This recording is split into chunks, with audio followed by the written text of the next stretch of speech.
It's a pleasure to be here. My name is Luyten. I am the Executive Director of the House Democracy Partnership. And I very much appreciate the opportunity to speak with you all and share a little bit about our work here at the House Democracy Partnership and the importance of good governance, democratic governance, and of course the governance loop as it pertains to what our conversation is. I'll go and share a little bit about who we are, what we do, the effect that we've had and what we've seen with some of our partner parliaments around the world and their evolutions into basically making their parliaments more effective. So the House Democracy Partnership, we are a unique institution within the United States Congress. We are the only body in both chambers that works directly with members of parliament and parliamentary staff in a sustained, consistent, and effective manner to conduct not only bilateral and multilateral exchanges, which is the peer-to-peer engagement, but to share the best practices of good governance and parliamentary institution building. So we take a good look at what works well around the world and trying to share it with other countries. We also take a look at the challenges that happen around the world and share that also so that we can learn from mistakes or learn from the challenges that others have gone through and overcome. So we work in conjunction with, but critically independent of executive branch agencies like State Department, USAID, etc. And we remain one of the few sources for real continued and sustained peer dialogue and exchange with the United States House of Representatives. Our commission has a fair degree of autonomy and independence from other committees to conduct our programming. This makes us adaptable, it makes us flexible, so that we can respond to how things change around the world. And we need that flexibility because the HDP, the House Democracy Partnership, has a global portfolio. We work with about 20 countries fairly consistently around the world, some with more mature parliaments than others, and thus our programs reflect that scale of need and capacity. We're now in our 16th year. We've been going for 16 years now, and we work across the globe through a unique collaboration with USAID and the International Republican Institute and the National Democratic Institute to conduct our very programs. Typically, the most prevalent topics that we work with and through are conducting oversight of the executive. So how do you hold hearings, investigations? How do you work and select and create special committees, working with the media, all the tools of oversight. We can combine these and share these and make sure that it's not just that there's various different avenues to conduct oversight and some are more effective than others. We also do a great deal of work with committee operations, how to staff them, how to fund them, how to really implement their mission, how to make them effective, how to pass legislation through them. Providing research is another area, such as a CRS, Congressional Research Service body that the United States has, which is a very, very good body, very good institution within our Congress, from the design of a said institution all the way through the actual products that they create.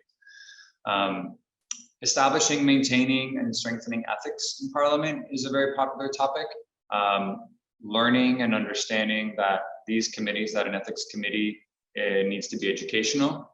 It is not an I got you exercise. It keeps staff members out of trouble, and that's what they're designed to do, to make sure that we follow the rules in an effective way and not wait for us to break the rules and then come and get us later. That's not what a good committee does. So we share those best practices as well. And I'd say a final important topic then that unfortunately has become a bit more prevalent during COVID is gender mainstreaming in Parliament. This is not just about number of women, it's talking about how to abolish tokenism. It's about having women play serious roles, chairing committees, chairing subcommittees, have leadership positions, and also legislating with a gender lens. So to make sure that people understand that men and women use services differently, and understanding that women's issues are not just women's issues and men's issues are not just men's issues, but that these affect whole of society and men and women must be treated equally as such. So for a bit of context, over the last 2 years in our last Congress, which ended in December of last year, We worked with approximately 1,000 individuals, both in person and through Zoom and through virtual meetings. And we're really proud of the two splits that we have within that 1,000.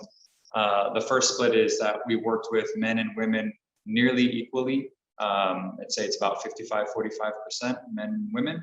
And we also worked almost entirely split down the middle with members and staff. So the commission and our work with the IRI and NDI really focuses as much on staff as it does on members, because as many of you know, and I can personally attest, staff are the ones behind the scenes that do a great deal of this work and make sure that our members are best prepared to do the work that they must do to represent their constituencies. So again, during COVID, there were a couple of small silver linings. Because of the virtual nature of things, we were able to access members more easily. It was easier for members to hop on a Zoom or hop on a virtual Teams and join and meet with their peers around the world. And I think virtual programs will have a role regardless of how the pandemic continues to progress.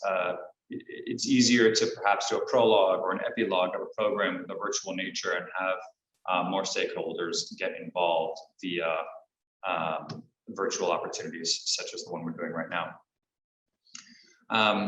That being said, when COVID struck, we were quick to evolve our programs and evolve to a virtual footprint.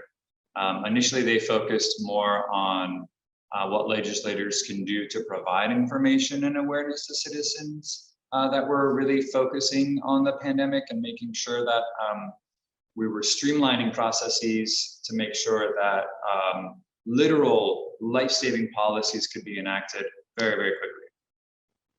That said, over time, as a result of direct requests from our contacts in parliaments, we began to focus more on what are some of these best practices that emerge from parliaments around the world in maintaining legislative operations during the pandemic. So this ranged from proxy voting to virtual committee operations and everything that they do that faces the public, and establishing protocols and guidelines for safe in-person business, the distancing, the masks, the sanitation, sanitizing, et cetera, it also meant that MPs really were communicating differently with their constituents. In this day and age especially, I would argue that the democratic governance loop, right, of supply and demand tilts far more towards the supply side, meaning it's up to Congress, members, staff, leadership, etc., that the onus is on them to provide the supply of governance as opposed to waiting for people to seek them out and demand it from them. If one waits to do that, or if one waits too long to do that, they might not hear from many people and soon find themselves out of office, as we well know. There are great partners that do this work, in addition to Bússola Tech and others. The Estonian Government's Academy, we work with several times. We work with several times every year to really help share the best practices of governance and government security, cybersecurity. Their academy is top-notch, I would say. And I would say we have a great report that we created on the subject. It was called Parliaments Responding to a Pandemic, Lessons Learned for Emergency Planning. And it's an overview of the ways Parliament have responded to the pandemic and offers mechanisms for institutionalizing these lessons for the future. I am dropping it here into the chat so that you all can see it. I think the report really represents a great effort to institutionalize a lot of the dialogue and a lot of what stakeholders such as ourselves have been talking about for the last year and a half plus. And it was really designed with practicality in mind. You can literally have this open on your desk as you go through some of these opportunities to evolve your parliament and look at the technology to assist with evolving the processes, be very practical, but also institutionalizing the policies, which I think those are very separate issues, but one that must be discussed, obviously with great frequency now. So the constant theme running through all of these issues we're discussing now here is really IT, I think. The need for a shift to digitalization by parliaments to enhance their resiliency, and to maintain core functions is really all predicated on IT. Parliaments in the pre-pandemic era that had already begun the shift to digitalizing their workflows, access to information, committee proceedings, obviously, et cetera, were the best able to adapt. And there really were quite a few major issues that rose that we saw. First, the pandemic exposed a technology deficit among MPs, especially women and other diverse communities from remote areas. They just don't know how to use tech. They don't know how to troubleshoot. They don't know how to fix it. The proverbial, did you restart your machine, really gets lost in translation, and it gets lost when they just don't have access to the opportunities to understand and learn the tech.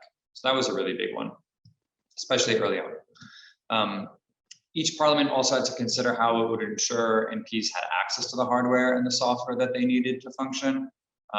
So a big issue is procurement of laptops, iPads, or laptops, or whatever type of pad you would use, routers for secure software and internet connections. All of this posed a great challenge to people, and it still does pose a great challenge to individuals. So the security issues was something that was alarming and posed its own whole set of issues. Authentication of MPs prior to voting, preventing cyber attacks, preventing hacks, were really critical to the successful transition to a more digital process.